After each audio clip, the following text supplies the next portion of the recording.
தனக்கு ஏன் கால் செய்யவில்லை என்று மாஸ்க் மேன் கேட்க, அப்பொழுதுதான் அவன் காலையில் சொன்னது ரோஷினிக்கு நினைவு வந்தது.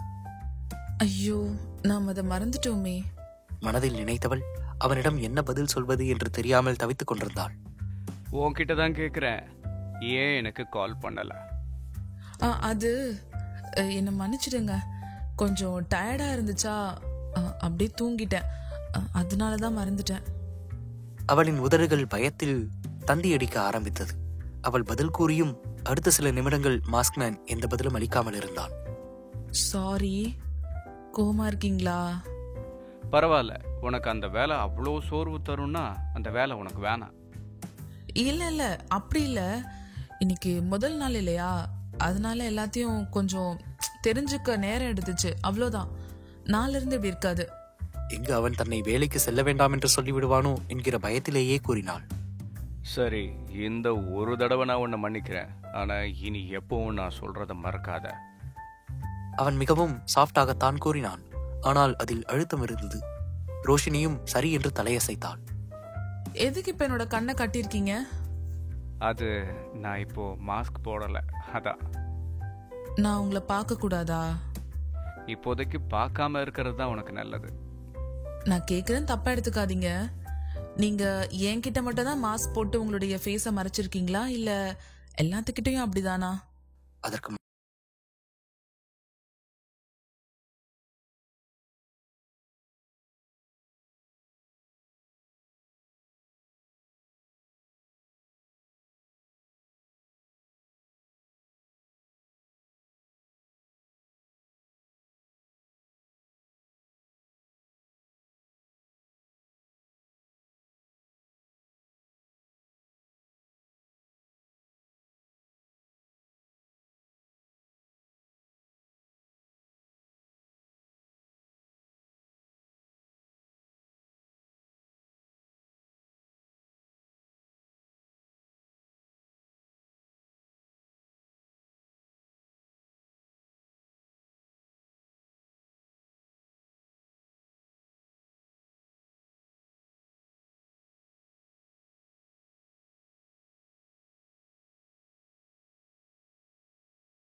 அப்புறம் இனிமே அந்த ரோகன் உன்னை எங்கேயாவது கூப்பிட்டா போகாத.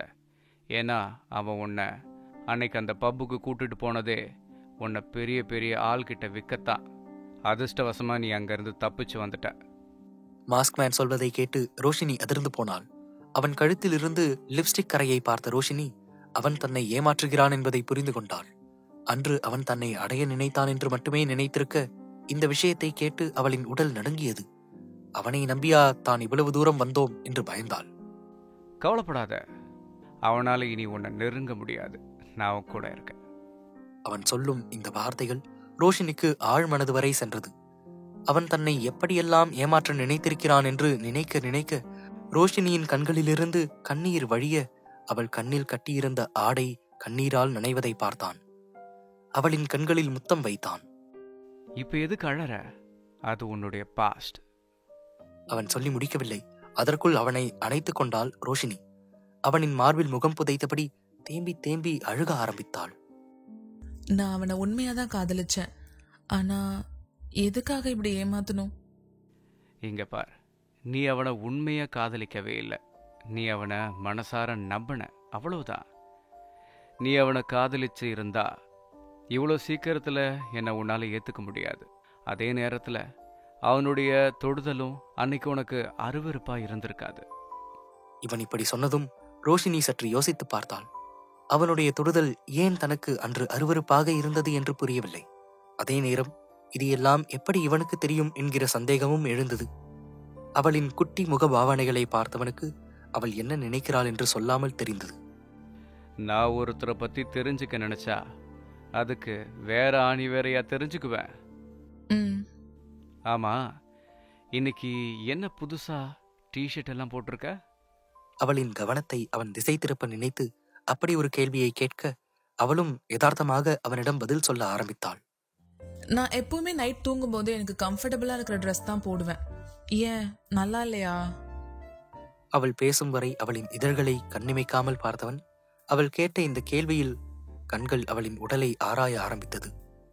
அவளின் டிஷர்ட் இடுப்பிலிருந்து சற்று மேலே நழுவி பெண்ணவளின் உயிர் சுழியை அவனின் கண்ணுக்கு விருந்தாக்கி கொண்டிருக்க அதை அறியாமல் பேசும் அவளின் இதழுக்கு தண்டனை கொடுப்பதா இல்லை தன் கண்ணுக்கு விருந்தாகும் அவளின் அங்கங்களை பாராட்டுவதா என்று தெரியவில்லை. அவளின் அருகாமை அவனை என்னமோ செய்ய ஆரம்பித்தது. உடல் சோர்வாக இருக்கிறது என்று சொன்னவளை எதுவும் செய்யக்கூடாது என்றுதான் நினைக்கிறான். ஆனால் மனமும் உடலும் ஒத்துழைக்க மறுத்தது. கேளுங்க சீக்ரெட் பாய் ஃப்ரெண்ட் ஆடியோ சீரீஸ் உங்க குக்கு எஃப்எம் ஆப்ல. டவுன்லோட் தி ஆப் நவ.